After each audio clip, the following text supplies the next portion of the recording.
At the end of World War II, the victors found gigantic, unfinished systems of tunnels all over Nazi Germany. It's said that the existence of some of them was unknown even to Hitler.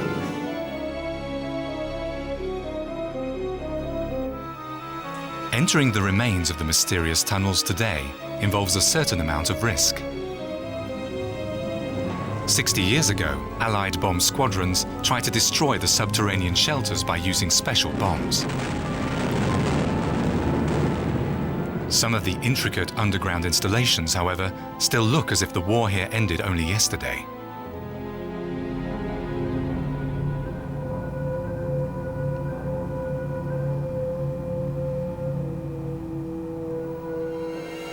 The insane construction project collapsed, together with the Third Reich and its dictator.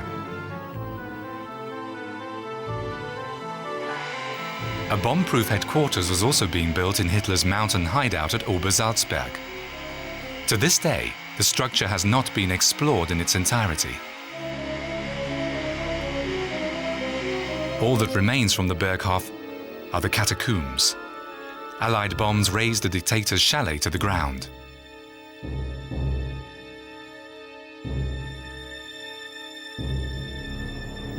The bunkers became an attraction for the victors.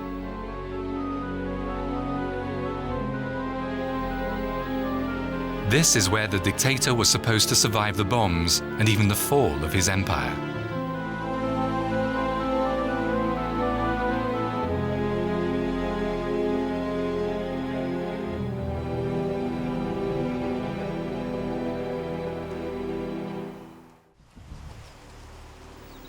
The Eulengebirge, a region in former Lower Silesia.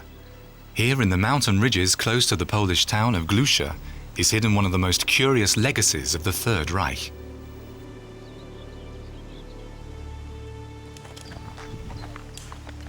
Two amateur historians, a Pole and a German, made it their business to explore the peculiar subterranean facilities.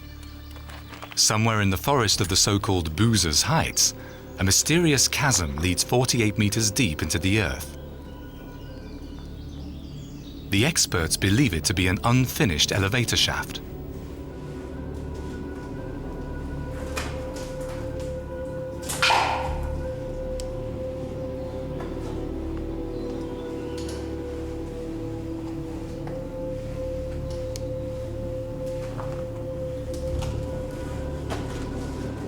Jacek Duszak, a teacher in Poland, and Jürgen Müller of the association Berlin's Underworlds have been coming to this place for many years in order to find new evidence. Not least the gigantic timber-lined hall proves that the Nazis were planning great things here.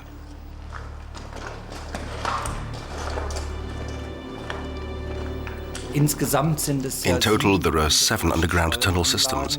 Only a very small part of them, maybe 1/8, was concreted. The rest are tunnels that are only partly supported with timber trunks and beams. Around 40,000 people were used as forced laborers in this entire area in the Eulengebirge. The temperature in the tunnels was about 8 degrees, and the laborers worked shifts of 10 or 12 hours a day.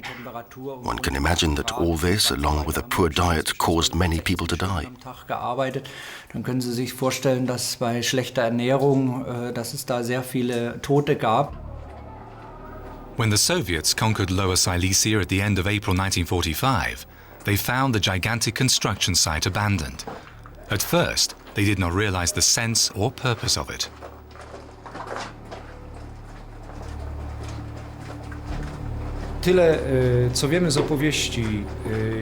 Actually, these bunkers were always accessible after the end of the war.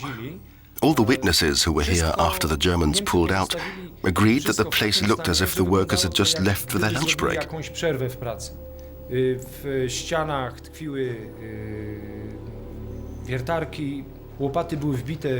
The drill rods were stood in the walls, spades lay around everywhere, tippers and dump trucks were filled with rubble. Everything appeared as if the workers were having a short break and would get back to work soon. Czy zrobiono przerwę na odpoczynek i za chwilę zjawią się robotnicy z powrotem i rozpoczną pracę. Concreted rooms for the guards and battlements for machine guns demonstrate the importance of the installation. Under strictest secrecy, a new headquarters for the Führer was being built here from November 1943. Codename Riese.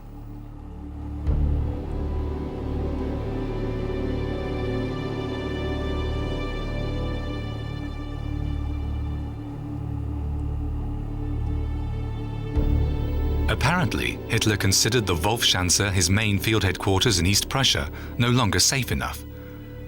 For the building of a bomb-proof underground town for 20,000 people in the Eulengebirge, Armament Minister Speer granted 130 million Reichsmarks. An area of 40,000 square meters was to be ready for occupancy in August 1945. Many of the slave laborers used for the building of Riese were detailed from the Grossrossen concentration camp. In early 1945, the camp had some 75,000 inmates, while about 13,000, mostly Jewish prisoners from Auschwitz, were put up in outcamps in the Eulengebirge. Approximately half of them did not survive the labor for the safety of the dictator.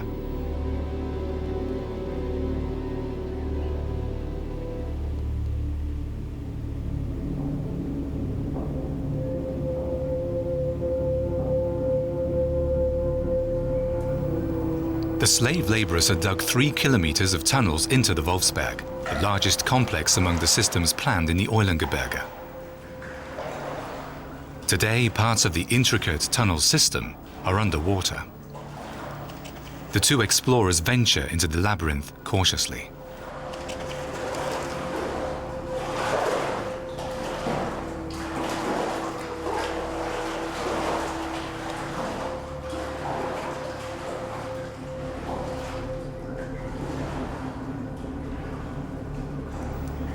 According to statements made by the site managers, about 55% of the planning stage was completed by November 1944.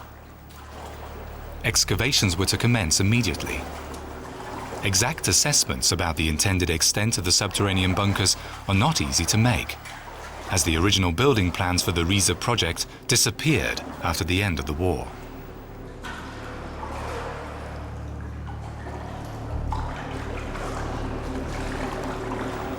Jacek Duszak and Jürgen Müller are convinced that there are still many undiscovered underground installations in the Eulengebirge.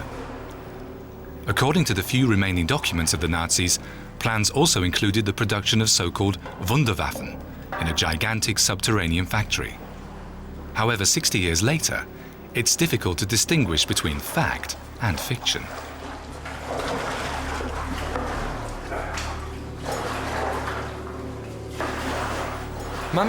We have information that all prisoners were evacuated at the end of the war, except for some who were ordered to camouflage the installations.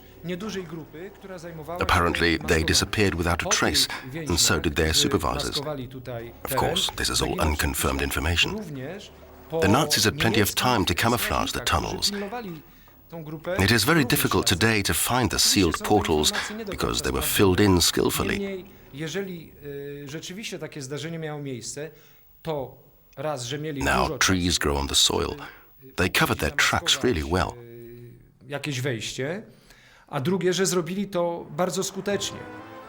Fürstenstein Castle near Waldenburg was once the residence of the princes of Pless. In 1940, the spacious property of the relatives of Churchill was sequestered. 4 years later, some extensive renovation work began. Officially, the plan was to convert the Baroque jewel into a house for guests of the Nazi government. In reality, the castle was for Adolf Hitler and his minions. 35 architects from Speer's staff worked under strictest secrecy on a subterranean shelter system with direct access to the castle.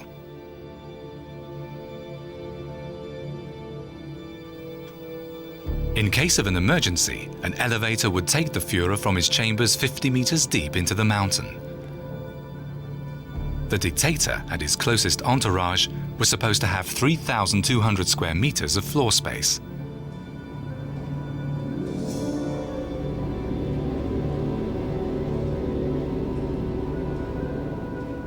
The basic idea, among other things, was that this was to become Hitler's last headquarters. Also, each of the leading personalities of the Third Reich would have their own subterranean shelter system. For example, there would be one for Goebbels, one for Himmler, and so on. Of course, the supreme commanders of the Wehrmacht, with Keitel and Jodl, would move in there too. For that reason, precise blueprints existed as to who was getting how many cubic meters. Newsreel footage from the Wolfschanze near Rastenburg in the summer of 1944, as Hitler paid farewell to Benito Mussolini. The Führer's headquarters in East Prussia lay on an area of 250 hectares and was protected by 3 heavily guarded no-go zones. The railway tracks which the Allies of the Third Reich used when visiting the headquarters are now overgrown. The former Wolfschanze is a field of rubble.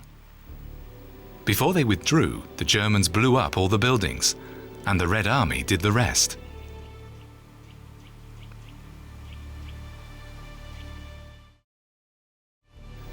Hitler's private shelter is a bulky lump.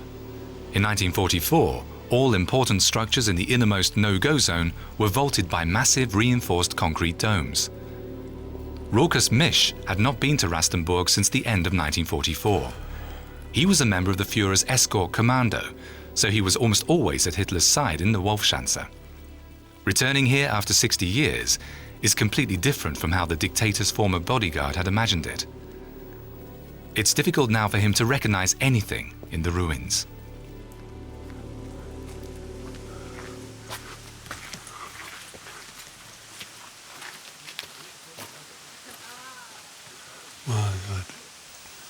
It's a massive construction.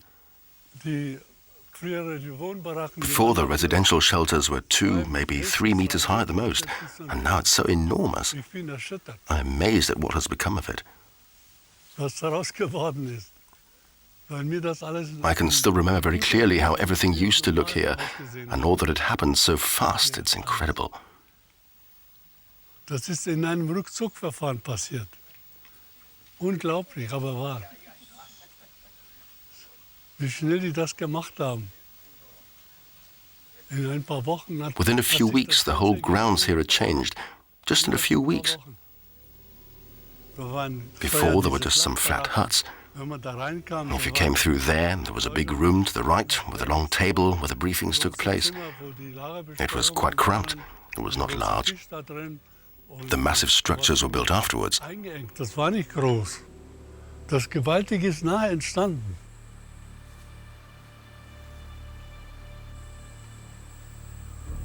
When Hitler came from Berchtesgaden with his retinue to his new headquarters in East Prussia in mid-July 1944, his private bunker was not yet finished, so the dictator stayed at the visitors' shelter. Temporarily, the briefings took place in a nearby wooden cabin, and this was the case at noon on July the 20th, 1944. Hitler had asked his generals to present their reports. Some adjutants and servants were also in the room. Around 16 minutes to 1, the commander-in-chief bent over a big map table exactly here. At that moment, a bomb exploded. Colonel von Stauffenberg had placed it under the table.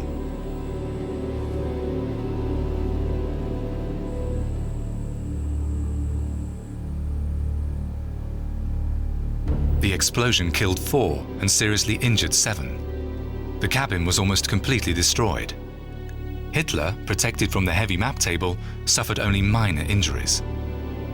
The coup in Berlin failed on the same night. Still, the security measures after the assassination attempt were not tightened significantly.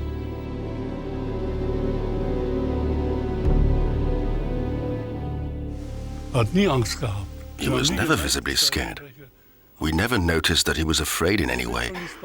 When someone called his attention to it for whatever reason, he would always say, "I'll be fine, nothing will happen to me." Also, there weren't any changes as such, nothing at all. Everything was just as it was, as in the days before the attempt. The 20th of July happened, and in the following days, everything went on as usual.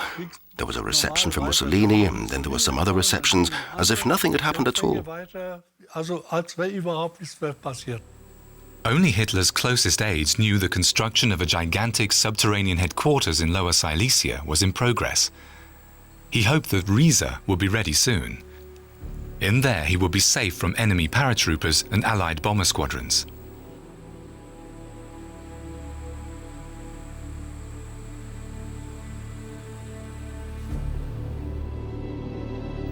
At that time, Hitler spent very little time in Berlin.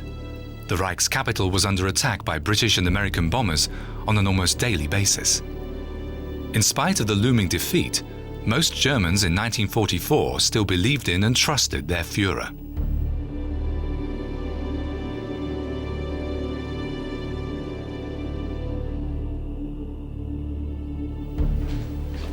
In order to boost the endurance of the population, air raid shelters have been constructed in all the major cities of Nazi Germany. What was probably the largest shelter has remained almost intact in Dortmund. The entrances are camouflaged, as the risk for uninvited guests would be far too great. Here we have a typical characteristic feature of air raid shelters. These gas locks are always equipped with a door buffer. One could create an overpressure in the installation, so if there was a gas attack outside, one could prevent the gas from penetrating into the shelters.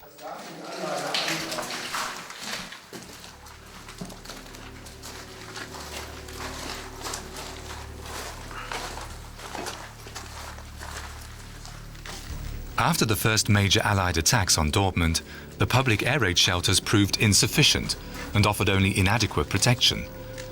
As a result, excavations began for a gigantic tunnel system under the city.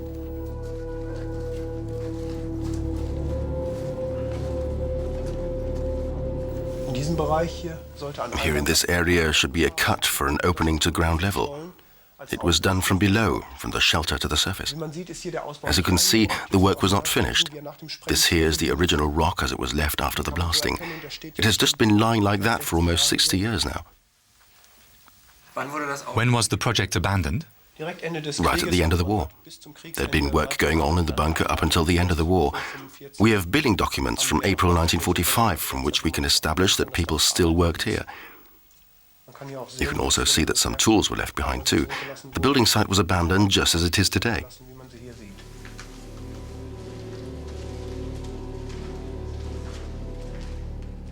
"80,000 people would have been able to get out of danger from the bombs in shelters up to 16 meters under the surface of the earth. 5 kilometers of the tunnel system were finished.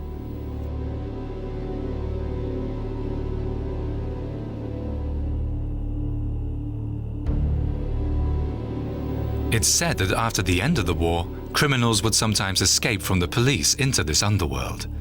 They used the abandoned tunnel system as storage for stolen goods.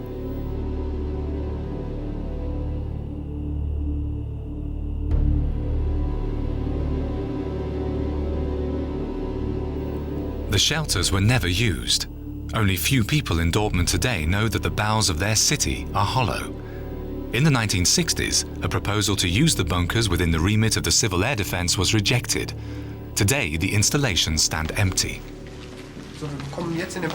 We're now coming into the area underneath Körnerplatz.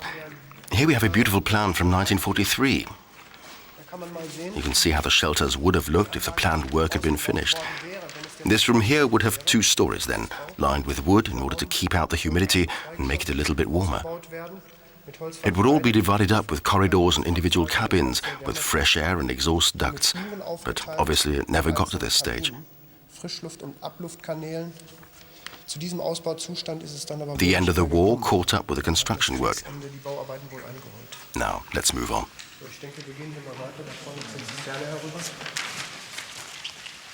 There are no plans for public use of the shelters.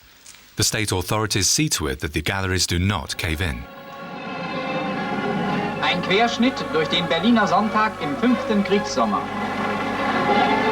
Newsreel footage from Berlin. The Nazi propaganda tried to persuade the people that there was some kind of normality in their everyday life. Yet the truth could not be withheld completely. Die Uniform beherrscht das Straßenbild. In dem durch Terrorangriffe mehrfach schwer heimgesuchten Berliner Zoo, der vor genau 100 Jahren eröffnet wurde.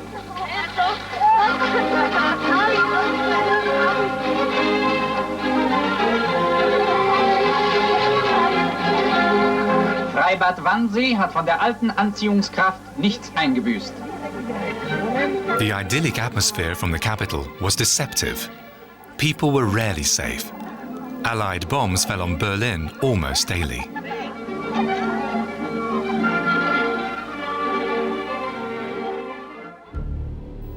A subterranean air raid shelter testifies to the problems and the fears of the community. Almost every night, residents and travelers gathered here, as the installation had been integrated into a subway station.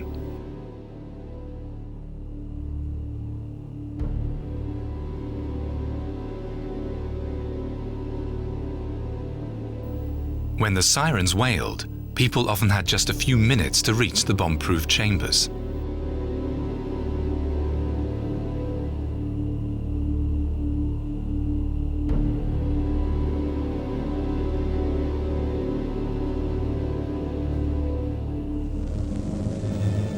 On February 3rd, 1945, 1,000 American bombers launched an all-out bombing raid on the Reich's capital. The first bomb struck the city center at 2 minutes past 11.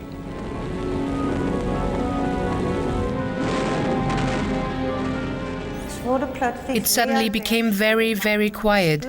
One felt that something had hit the shelter, not because it was so loud, but because the noise was more like a thud. It was a very ominous moment and very frightening because one didn't really know whether the shelter would hold out.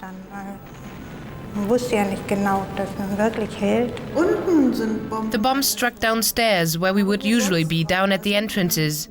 Afterwards, we saw many dead bodies lying down there. It was only by chance that we were on the 3rd floor on that day, and so we survived the bombing. Entire districts were in flames. Day turned into night from the smoke. A firestorm raged for hours.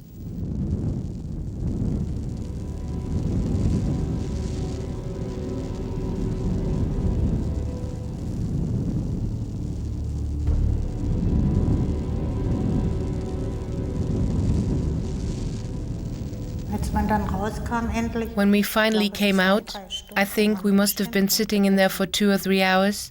I couldn't recognize anything. The whole area looked so different that I asked myself how our mother would find her way to our home.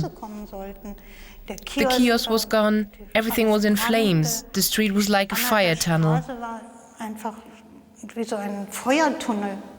Many thousands died during this air raid on Berlin, the heaviest of the war. Hundreds of thousands became homeless.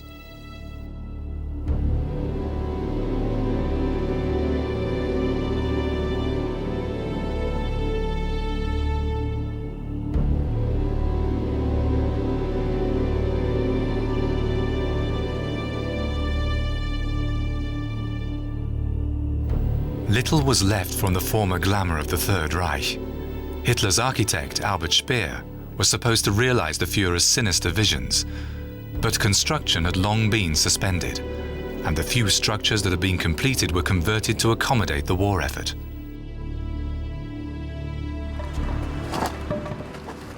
Somewhere in Berlin's zoo, the Tiergarten, can still be found the meticulously concealed entrance to a street tunnel of Hitler's world capital, Germania. Nobody has been in there for years.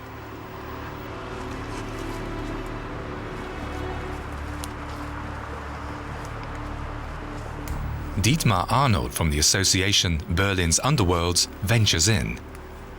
It's a risky undertaking, as poisonous gases may have formed underground.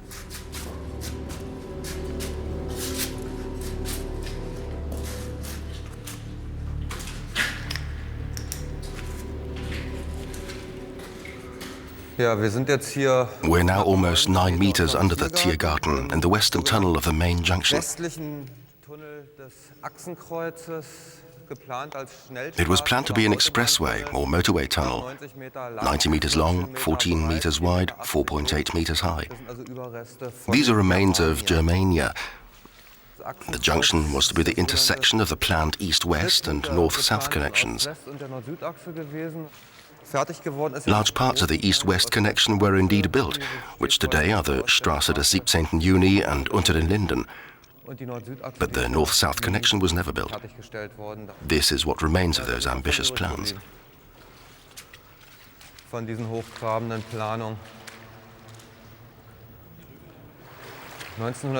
This tunnel was only rediscovered in 1967. The roof has been renovated, as you can see here. They worked out that it was cheaper to preserve the building than to fill it in.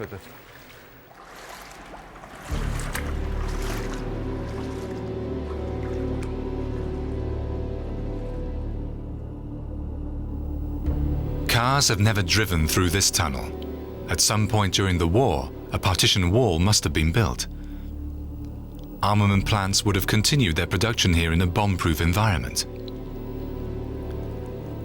The only reminder of it today is a rusty lamp.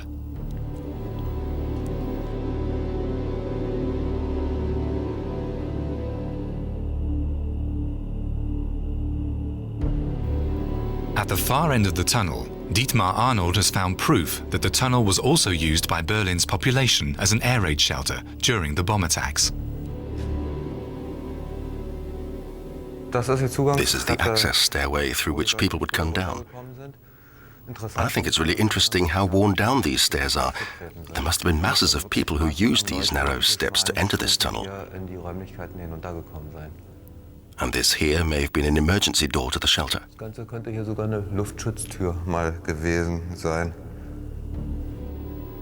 Propaganda Minister Joseph Goebbels was concerned that the unrelenting airstrikes could shake morale on the home front. His staff secretly filmed these scenes from Berlin on his behalf.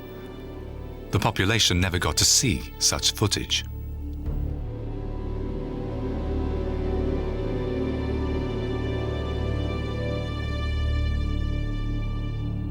By that time, the Nazi leadership appeared only rarely in public. Goebbels visited the ruins of St. Hedwig's Cathedral, demonstrating his determination for the newsreel.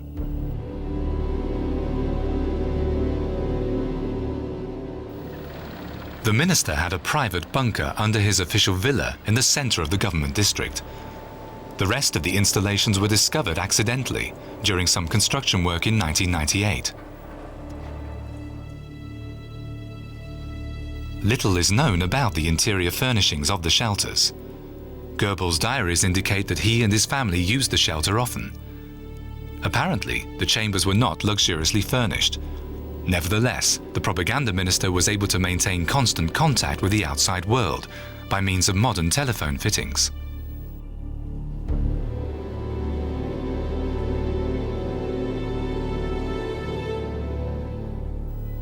Despite vigorous conservationist protests, the rest of the underground installations were filled in soon after their discovery.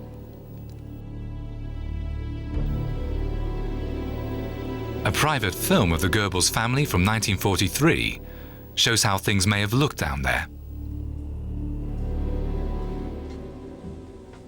So. Aufstehen! Aufstehen! Helgerchen, komm her da! Schnell ran! Holly, steh schon auf! Zieh dich schon an, ich muss doch losgehen. Ja, schon, Mensch. Magda Goebbels was one of the most ardent supporters of Hitler from the early days.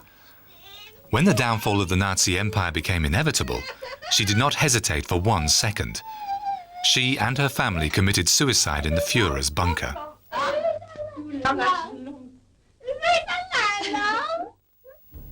At the end of April 1945, the dictator barricaded himself in the bunker under the Chancellery in Berlin and waited for a miracle. Raucous Misch accompanied his Führer through this final act. Hitler's death dragged on from the 22nd to the 30th of April. It was postponed from one day to the next. Actually, Hitler wanted to put an end to it on the 22nd, after he had dismissed everyone. I will stay here, he said. I'm not leaving Berlin. But everyone else should go and leave him behind. He was ready to take his own life. But then the radio operator picked up a communication of the Western Allies that said the Germans absolutely must continue to defend Berlin for another 2 or 3 weeks. When Hitler was informed, he said they should have thought of it earlier. The war is lost now. Das hat man Hitler mitgeteilt und da hat Hitler gesagt, das hätte sich früher überlegen sollen, der Krieg ist doch verloren. On the afternoon of April the 30th, The dictator and his newly wedded wife, Eva Braun, retire to their underground chambers to commit suicide.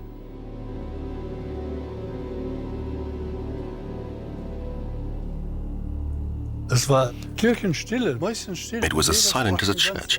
You couldn't hear a sound. Everyone was whispering. Then someone shouted, "Linge, Linge." Linge was Hitler's manservant. "I think it's done." Then the door opened and I looked in, of course. Then the next person went in and another door was opened, and then I saw Hitler slumped by the couch. Or maybe he had collapsed on the armchair next to it. I'm not 100% certain anymore. I also saw Eva lying there with her knees tucked up.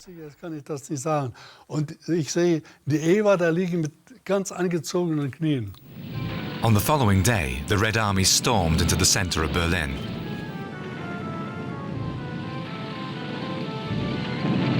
On May 1st, 1945, in the bunker of the Chancellery, Joseph Goebbels held the position with a few loyal followers.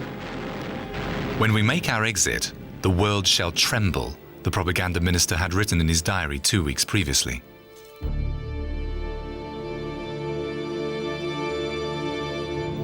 The victors of Berlin inspected the ruins of Hitler's center of power.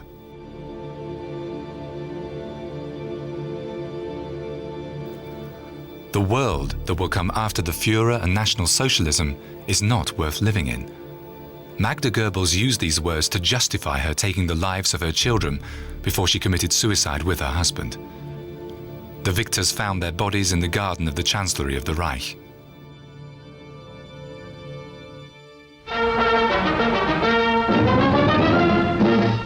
At Merkers, Germany, this salt mine holds one of the strangest secrets of the war. A secret that was to deal Germany a crushing financial blow during the last days of the conflict. Here, GIs uncovered a fabulous hoard of jewelry, silver, currency, bullion, and art treasures. Much of it the accumulated loot of 5 years of war. Practically every museum in Europe is represented in these masterpieces, which include Raphael's, Rembrandt's, Van Dyck's, and many other great masters' works, buried now 1,200 feet below the ground, in what the Nazis considered a safe hiding place and a bomb-proof shelter. The tunnels of the former potassium mines in Kaiserode crisscross large areas of southern Thuringia. Over the course of decades, miners have dug hundreds of kilometers on several levels through the saline soil. The complex system of tunnels resembles a maze. If something was to be hidden here, chances are it would not be found.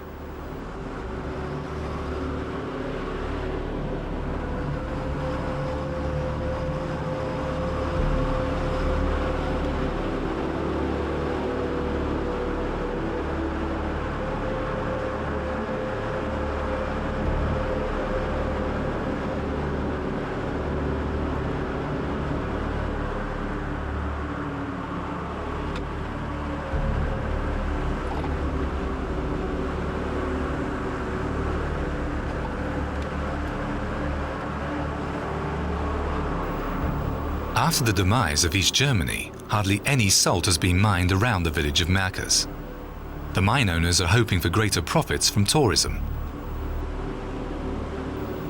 The history of the incredible discovery of the treasure in 1945 is supposed to fire the visitor's imagination. Maybe something could still be hidden here. The story of the spectacular deposits has been accurately reconstructed. In February and March 1945, this stretch of tunnel we are covering now was used as storage for the gold and monetary reserves of Nazi Germany.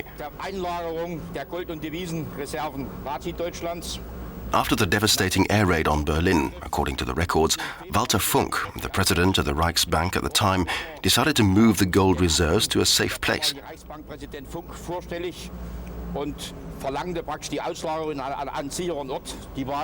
The location they chose was the mine Kaiserode 23, the modern-day Merkers. By the beginning of March, the reserves had been transported by freight trains and stored here.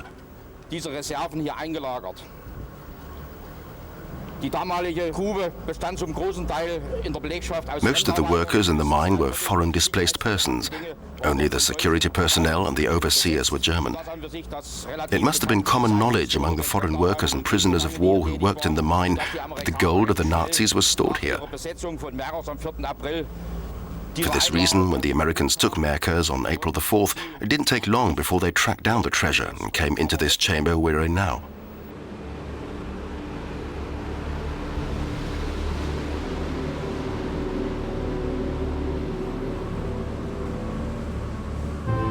American financial and art experts immediately began to examine the treasure. It was quickly established that the hoard constituted the gold and monetary reserves of the Third Reich, as well as the art collections of Berlin's museums. Few stolen cultural assets were found here. At a later point, the Allies found many of the art treasures the Nazis had looted from all over Europe in some other mines in the south of Germany and Austria. Some valuable items are still missing today. Little by little, the Allied armies occupied all of Nazi Germany. On April the 22nd, 1945, American and French army units took Stuttgart. The remaining German troops did not defend the city and capitulated to the Allied supremacy.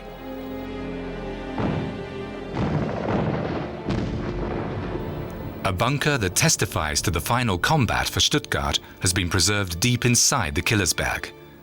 It appears that the Wehrmacht leaders in Stuttgart coordinated their pointless mission from this command post. Communication officers received commands that never reached most of the soldiers above.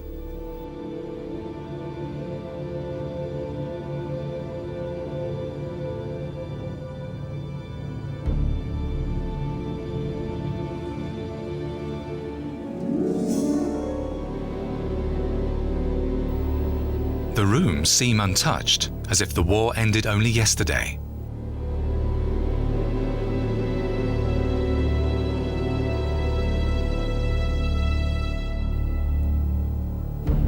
The safe appears to have been opened by force.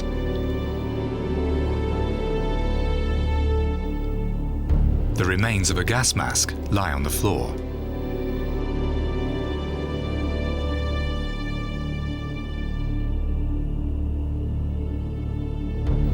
The door to the police office is riddled with bullet holes.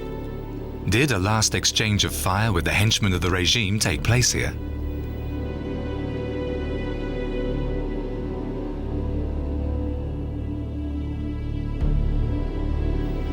Did someone sacrifice his life for his Führer, although everything was already lost? For a long time, the Allies were concerned that Hitler, together with his last loyal supporters, would barricade himself at Obersalzberg, where the Nazi leadership had kept a hermetically sealed safe haven since the 1930s.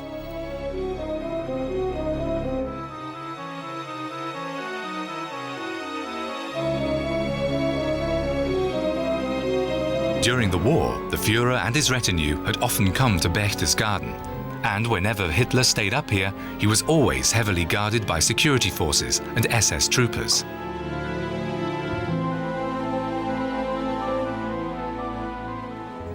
Descent into the underworld of the Nazi mountain. A team of surveyors systematically explores and measures the subterranean shelters. Directly from the Obersalzberg Records Office, a shaft leads 30 meters down into the earth.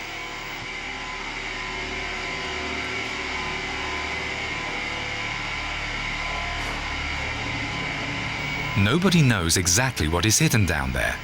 The wooden staircase collapsed decades ago.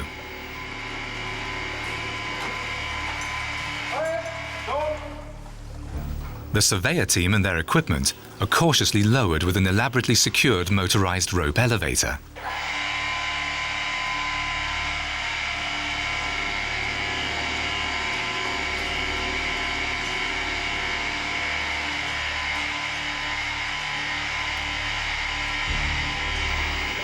At the bottom of the shaft, the experts expect to find the entrance to a half-finished SS shelter.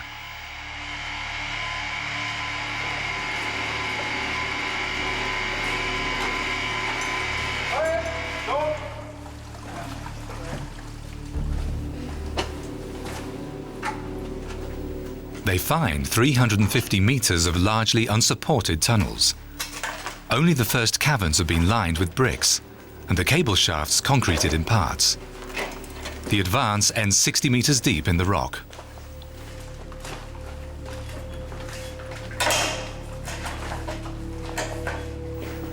Florian Bayerl is one of the most knowledgeable experts as far as Obersalzberg is concerned.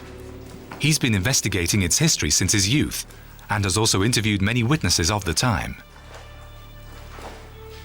Bayerl knows that the interior of the Brown Mountain looks like a burrow. The system of tunnels and bunkers is almost 6 kilometers long, and apparently even bigger installations were planned. Here, people worked 3 shifts a day until just before the end of the war. The drills of the miners were resharpened around the clock in order to keep up the pace. The workforce was so large that people often stood in each other's way. Moreover, those who wanted to shirk the Sunday shift risked a confrontation with the site manager and the security troops. This is actually the last unexplored and unregistered section of the Obersalzberg bunkers. It's an SS shelter that was laid out at an enormous depth, far under the existing tunnels. Due to this long shaft, which was built under here, it was not accessible. But now digital surveying technology has enabled us for the first time to form a precise and complete picture of all the subterranean installations under the Obersalzberg. When you study the records of the Obersalzberg Council regarding the tunnel structures and fuse them with the testimonies of witnesses of that time, you come to the conclusion that this whole tunneled area was intended to be protection shelters for approximately 400 SS troopers. At the same time, however, these gigantic halls that we discovered here today were designed to be large ammunition depots for the defense of what we presume was an Alpine fortress. Also, the readings show that the shelter structures of Hitler's Berghof begin no more than 10 meters away. Was the SS also supposed to be deployed underground for the Führer's defense?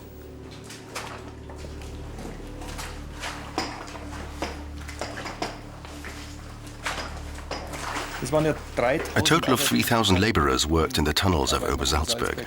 When you look at this section here, you can see different stages of development, from the unlined crumbly rock that is still predominant here to the semi-finished final stage of construction, as we can see around us here, with the drain tiles.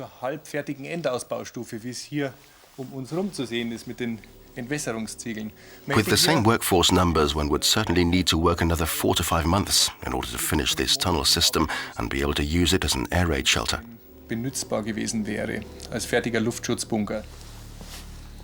It was Hitler's notorious secretary, Martin Bormann, who directed the construction of the subterranean air raid shelter installations at Obersalzberg. Bormann had a spacious bunker constructed for his large family too. Today, it may be entered only with a special permit.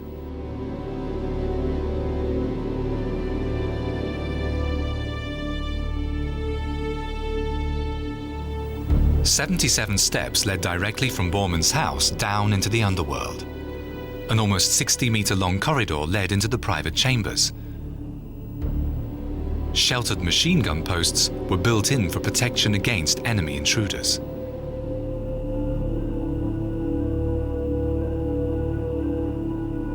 The entire Obersalzberg shelter complex was completely autonomous as far as supplies were concerned. An independent water supply was available, there was a poison gas-proof ventilating system, and a store of food supplies. It would have been possible to hold out here for a long period of time. The only problem would have been that they could not guard the entrances from the outside, but only from within. There were no fortifications on the outside, which means that the enemy, during a siege, could penetrate into the shelters up to the machine gun posts and would have to be fought off from there. This is the section of the Bormanns. 3 different chambers, all ventilated with bunk beds, probably for the children. What is interesting is that one consciously used a relatively warm paint color here in order to make the surroundings a little jollier. Hier bewusst eine relativ warme Farbe verwendet worden ist, dieses Dasein unter Tage nicht ganz so öde zu gestalten. The light switches for the children were also positioned about 50 centimeters lower than elsewhere. ist man um 50 Zentimeter fast tiefer gegangen wie sonst wo. Es gab Holzböden. The floors were wooden. You can imagine the bunk beds standing here. Und wie man sieht, As you can see, they even had pictures hanging on the walls. The nails are still there. Und die Familie Bormann war The Bormans stayed here in this shelter for weeks, not only here underground, but in the house too, of course. The danger from enemy bombers was quite extreme at the end of 1943, so the Bormans had made themselves a home here. 43 extrem. Und die Familie Bormann hat sich also richtig eingerichtet hier unten. Bormann's safe was removed by the Americans at the end of the war. The outline is still recognizable. A communications control room equipped with state-of-the-art devices received the latest radio messages and announcements from the front.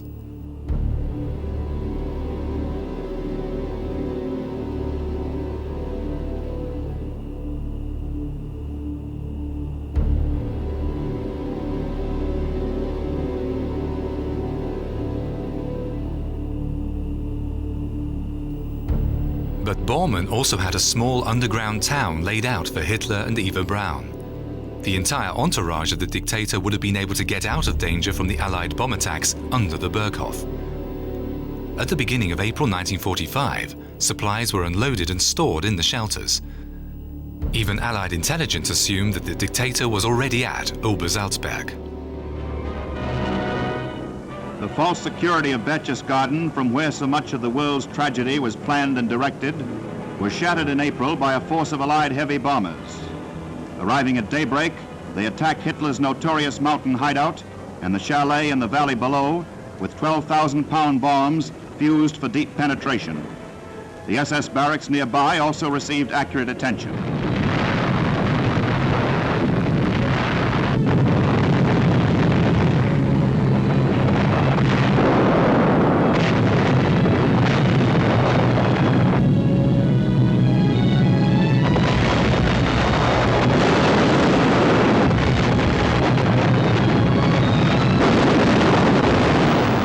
The bombs destroyed most of the buildings.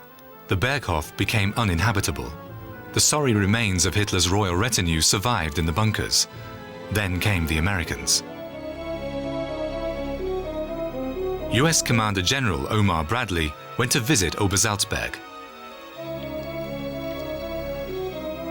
The demolished Berghof became a sightseeing attraction for the victors.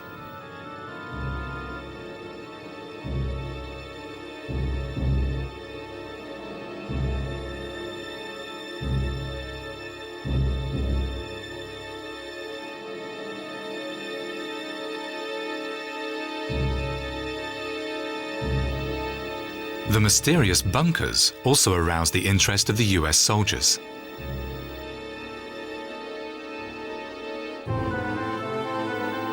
The camera crew of the US Army captured a GI entering the Führer's bunker with curiosity. In the 1,800 square meters of shelters, Hitler and his last followers could have held out for weeks.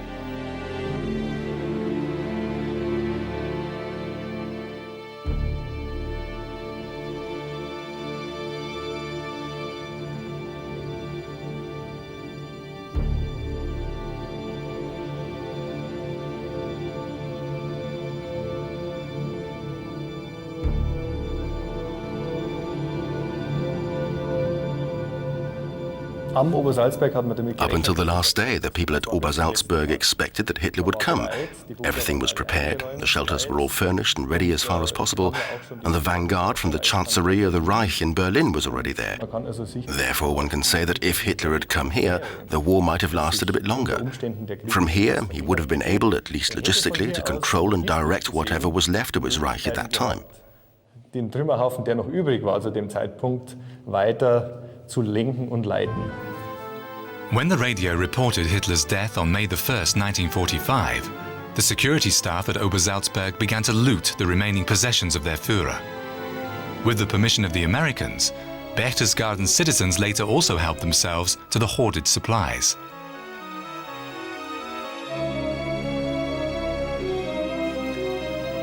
Hitler's private archives had been set on fire by one of his adjutants before the Americans found them. The library that was still in the bunker, as well as his music collection and paintings, were confiscated by the Americans.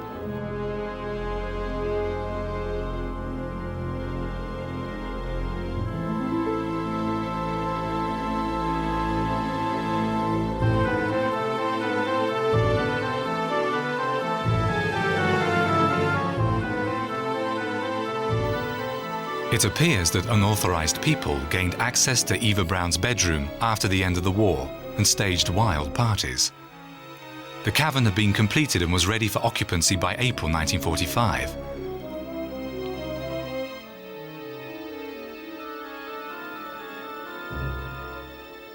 Her large wardrobe and her china were already in there.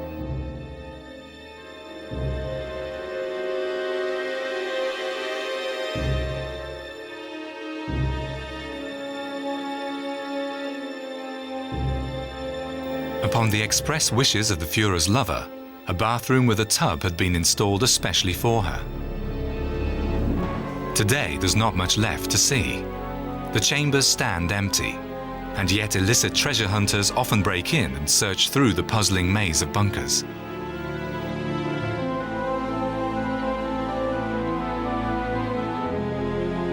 The Führer's cavern was right next to Eva Braun's. Apparently, the furnishings were Spartan. The Americans cleared away all the furniture and fittings, and the rest fell into the hands of tourists and souvenir hunters. Even the tiles were stripped from the bathroom. Hitler himself had been down here only once. He decided to meet his downfall in Berlin.